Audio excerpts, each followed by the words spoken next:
Okay, so week 5, Web290. The practice lab is first on creating a CSS template using this website here. Make sure you have read the information here on redisplaying forms and cookies, which we'll be using in this lab. CSS template within web design and web development is basically tableless websites to where menus and headers and footers and the bodies of your pages along with fonts and font sizes stay the same within that family of the CSS template that's created. And so when you go to the website here, I'll just quickly show you how easy this is to create. It does give you some basic, again, tableless layout. And CSS stands for Cascading Style Sheets. You probably had it in basic web course. It gives you like basic web font settings, banner, left column, center, right column. I'm going to leave this as it is for top, left, and right columns and main section, and just click Generate Page. Here it gives you a fake example banner head, navigation, links, body, and here's a CSS file. It says here both CSS and HTML must be in the same page. You basically take the file here,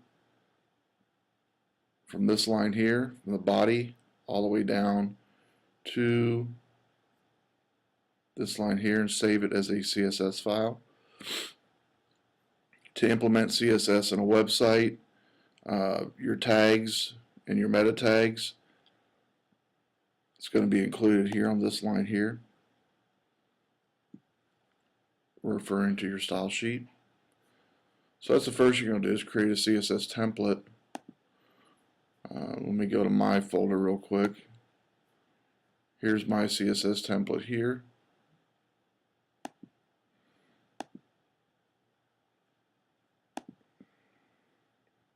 Using that website to create it.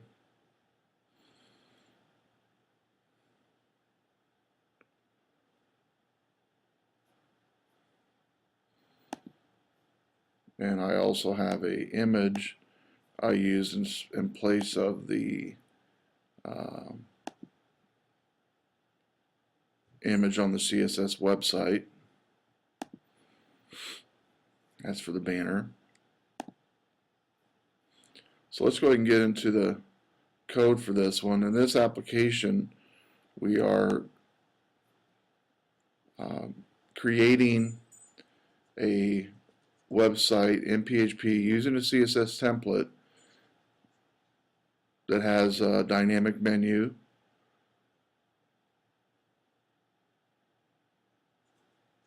and so let me go ahead and show you real quick here a live example. There we go. There's the header, navigational, body, links, and I'll put a footer at the bottom of mine. In order to put a footer at the bottom of mine, let me show you that. In fact, you can do that in the actual CSS website and add a footer. I actually have a bottom section here for footer, right here. And this is all in the download for this week as always, but that's the footer absolute section. So one of the things you'll notice on CSS is whenever this page is resized, the page grows as far as the anchors here for the bottom, left, top, and right. The objects grow towards the growth of the browser or how small the browser is getting. So that's one of the benefits of CSS. It allows you to do that. So this website here, they have a home when it first comes there, about us, links, and contact us, and some external links, and then copyright information. You'll notice as I hover my mouse over these links, at the bottom of the page, it's referencing index.php, question mark, page equals, and then a name. The first one's home, about, links, and contact.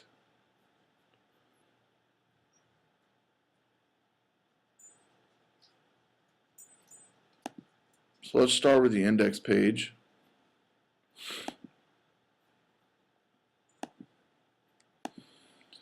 Okay, what the index page here does is this first bit of PHP code is it tests to see if get, which if you remember from past weeks, the get statement is going to get a variable from a post and look for a variable session name. In this case, we're just seeing if get is available at all with any contents whatsoever. If it's empty, we're going to put home in the title of this website. If it's not empty, we're going to put whatever's in the reference for page and echo it out to the title. Here is the line for the CSS file. These other 4 meta lines are basically just keyword lines that you can put in for search engines. And when you create the CSS page, I believe it gives you an example of that as well that you can use. Okay, jump right into the body of the page, PHP tag to PHP tag. Let's go down there. Not a lot of code here, but the first thing you'll notice here is going to echo a div statement. CSS allows you to use div statements throughout, and that's one of the powerful things about CSS. And so the first div statement is banner, and you'll notice here if I pull up my CSS file,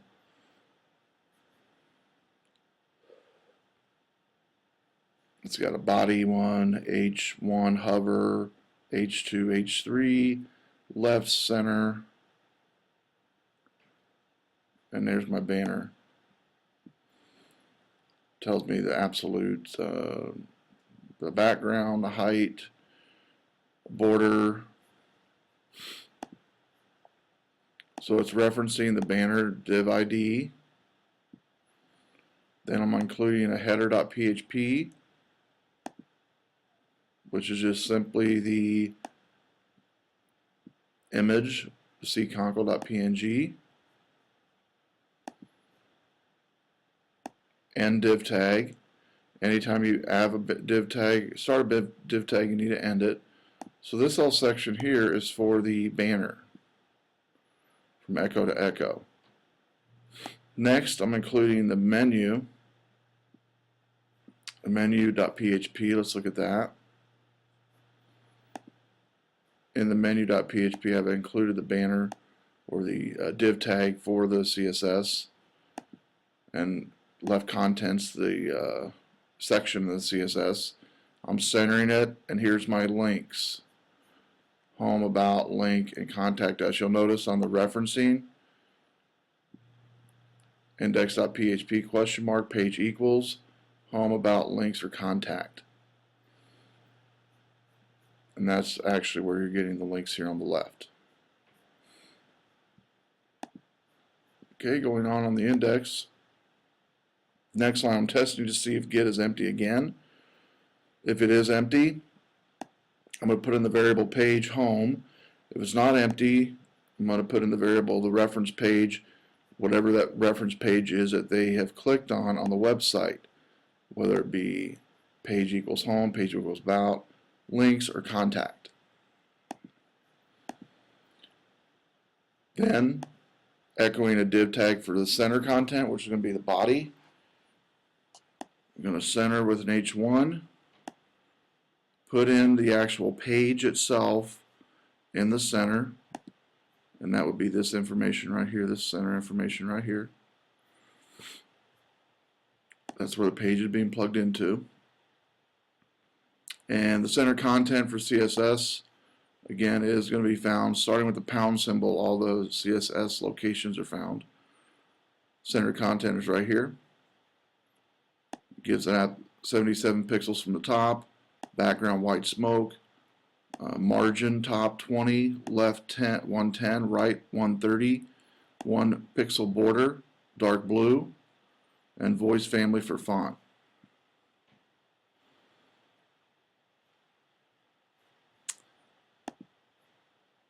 And div tag, so another echo end, beginning and end div tag, center content. Okay, the next section is right content, div tag, bringing in the links.php. Just you can modify these and put whatever links you want to in there. And that shows up here on the right side of the page. And then finally the footer, echoing the footer, including the footer into the website, and we're including footer.php, which is just a simple echo statement. This is the copy command to give you the copyright symbol, and then the copyright date, and it gives you this here. So if I change, for instance, to today's date, it should modify that.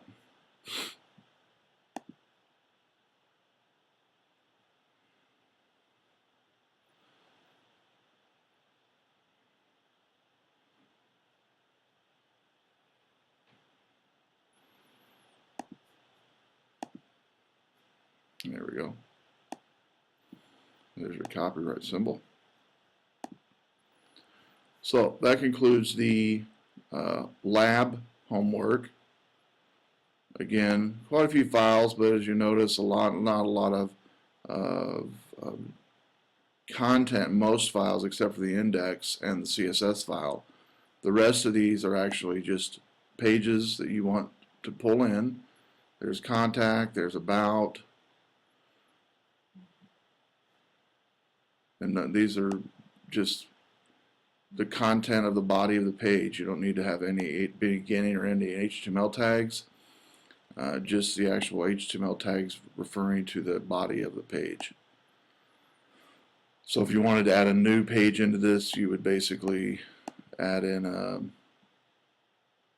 new BR tag, copy these 3 lines, paste below, put in the new page name, and then you would see a new page name show up below. So when this first loads up, it's going to be home because there is no reference here at the top. Click on this, home, about, links, and contact. So that concludes the lab for week 5. If you wanted to add more links over here on the left, you may do so, again, just by modifying the menu.php, adding another page reference, and then making sure and adding that page into your PHP folder for week 5. All right. Next is the project take-home homework for week 5. This one actually is utilizing cookies within PHP to store cookies and to use cookies. So let's bring these up.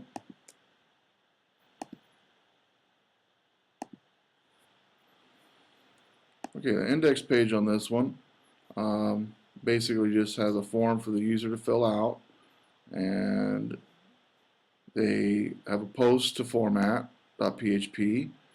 They enter whatever string text they want to, choose a font type, font size, font color, and then if they want to save their preferences into a cookie, they check a checkbox. Then it goes to the format.php.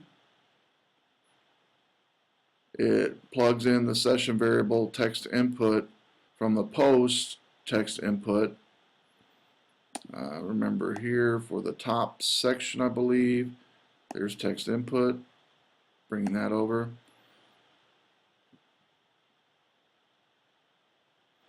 Then we have 3 variables we declare: font, size, and color. 3 sessions: font, size, and color. Remember, session variables are live for the session of that PHP app. So we have font, size, and variable brought over from the post. If a post pref is equal to y, meaning it wants to set cookies, it's going to set the cookie for the font, size, and color for 60 seconds. If the cookie's empty, it's going to take that session variable from above and put it into just the general variables font, size, and color, and say on the screen cookies not alive. If the cookies are alive for font and they're available, it's going to take those cookies from the computer, plug them into font, size, and color, and sit there for 60 seconds, be alive for 60 seconds. And then here it's going to echo out the font, the size, the color of the selected cookie, and then echo out the session text input accordingly. So let's go ahead and look at the page. Here's one I ran before. I started the podcast. It says cookies not live right now. If I click on this again, same deal. Now let's go back. I have the word hello, Verdana font, largest type I have selected here anyway. We'll do a green font. I want to save my preferences, hit format. Now it says cookie is alive. There's my font size, type, color. And if I refresh this page, it's going to stay alive. And I'll let it sit here about 60 seconds, and I'll come back and refresh it, and it should say it's not alive here in a second. So the trick on this one here is basically it's utilizing the cookie within browsers that should be turned on most computers to be able to be on the web. The function of those are basically to be utilized within the application to save for the session, and that's the whole purpose of cookies.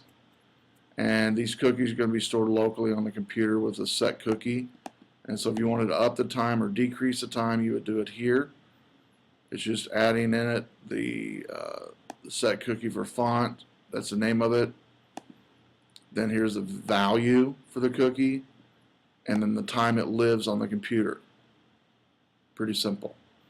This time is actually the current time plus 60 seconds.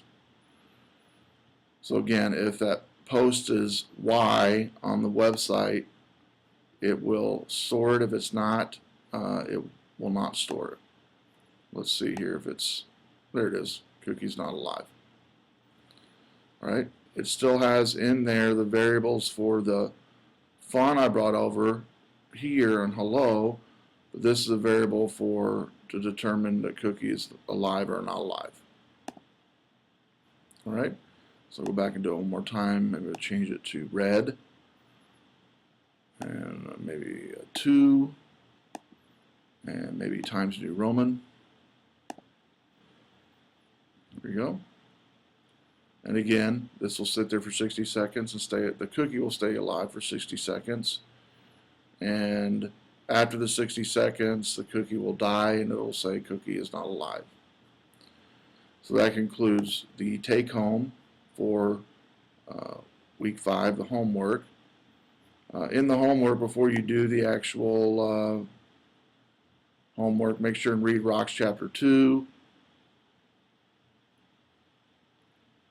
The exercise we just did in page 83, and basically create a folder in week 5 for that. And the folder or the example should be as the one I just showed you. Here's a live example. I've updated the zip file as well for download as always. And when you're finished, all I need is your homework. Submit it below. Your websites are looking good. Continue the work on that. And the labs, you do not need to turn in, but I do encourage you to complete them because it will help you here in a few weeks when you begin doing your final website. So be thinking about your final website and what you want to create, whether it be a public website or a company website. And again, if you have any questions, please give me an email in Eagle, and I will talk to you next week.